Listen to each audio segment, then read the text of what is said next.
বন্ধুরা ঘুম থেকে উঠতে দেরি হয়ে গেলে মাত্র 5 মিনিটে এই রেসিপিটা বানিয়ে দেখতে পারেন। খেতে ভীষণ টেস্টি হয়। এটা আপনারা বাচ্চাদের টিফিনে হোক বা সকালের জলখাবারে ঝটপট বানিয়ে নিতে পারবেন। তার জন্য দেখুন এখানে নিয়ে নিচ্ছি আমি একটা বাটির মধ্যে হাফ কাপ মতো চালের গুঁড়ো। দিয়ে দেবো এর মধ্যে হাফ কাপের থেকে কম সুজি। যতটা চালের গুঁড়ো তার অর্ধেকটা নিয়েছি সুজি। এবার এর মধ্যে দিয়ে দিচ্ছি আমি 1 চামচ পেঁয়াজ কুচি। দিয়ে দেবো এর মধ্যে সামান্য পরিমাণে ক্যাপসিকাম কুচি। দিয়ে দিচ্ছি টমেটো কুচি।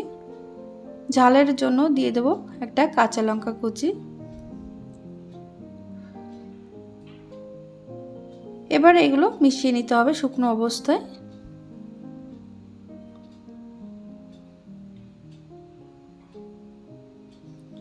মিশিয়ে নেওয়ার পর দেখুন এর মধ্যে আমি দিয়ে দিচ্ছি হাফ কাপের থেকে একটু বেশি জল। অল্প অল্প জল দিয়ে খুব ভালো করে মিশিয়ে নিতে হবে। সকালের জলখাবারে রোজ রোজ রুটি তরকারি না খেয়ে মাঝে মধ্যে এরকম একটা রেসিপি বানিয়ে খেয়ে দেখবেন, দারুণ লাগবে খেতে। মাখাবেলার ঝামেলা ছাড়াই ঝটপটও তৈরি হয়ে যায়। দেখুন এখানে জল দিয়ে খুব ভালো করে মিশিয়ে নিয়েছি। এবার এর মধ্যে আমি দিয়ে দেবো স্বাদ মতো নুন। দিয়ে দেবো সামান্য পরিমাণে গোটা জিরে। আর দিয়ে দিচ্ছি একটু চটপটা করার জন্য 1 চামচ মতো লেবুর রস।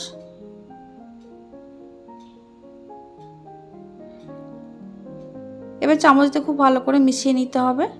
ব্যাটারটা একটু ঘন মনে হচ্ছে, এর মধ্যে আমি সামান্য একটু জল মিশিয়ে নেব।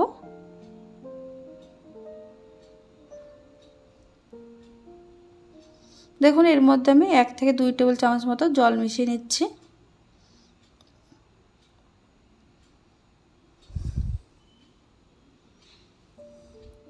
খুব ভালো করে মেশানো হয়ে গেছে। এবার সব শেষে দিয়ে দিতে হবে 1 চিমটি মতো বেকিং সোডা। বেকিং সোডা যদি পছন্দ না করেন এখানে আপনারা ইনো ব্যবহার করতে পারেন। বেকিং সোডা দিয়ে খুব ভালো করে মিশিয়ে নিতে হবে।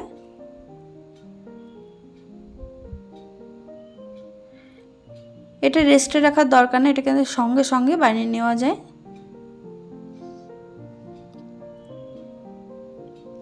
দেখুন খুব ভালো করে ফেটিয়ে নিয়েছি। এবার এই টিফিনটা তৈরি করার জন্য গ্যাসে একটা তড়কা প্যান বসিয়েছি। প্যানটা একটু গরম হয়ে যাওয়ার পর এর মধ্যে দিয়ে দিচ্ছি আমি হাফ চামচ মতো সাদা তেল।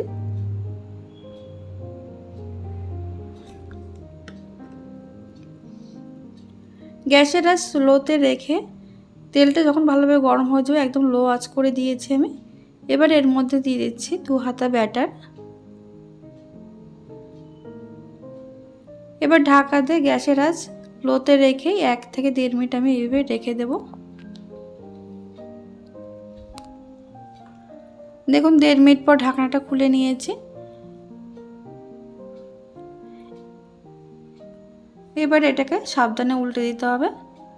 দেখুন কত সুন্দর জালিদার হয়েছে। উল্টে দিয়ে আবারও ঢাকা দিয়ে 30 থেকে 40 সেকেন্ড এভাবে রেখে দেব। এতে করে ভেতর থেকে খুব সুন্দর সিদ্ধ হয়ে যাবে। দুপাশটা কিন্তু খুব সুন্দর তৈরি হয়ে গেছে। আপনারা এইভাবে একবার বাড়িতে বানিয়ে খেয়ে দেখতে পারেন, সবার ভীষণ ভালো লাগবে। তাহলে বন্ধুরা আজকের এই রেসিপি যদি ভালো লেগে থাকে লাইক কমেন্ট শেয়ার করতে ভুলবেন না। আর চ্যানেলটাকে সাবস্ক্রাইব করে আপনারা অবশ্যই পাশে থাকবেন। আর এইভাবে বানিয়ে আমাকে কমেন্টের মাধ্যমে জানাতে ভুলবেন না কেমন হয়েছিল। খেতে কিন্তু অসাধারণ হয়েছিল, এইটুকু বলতে পারি। ধন্যবাদ বন্ধুরা।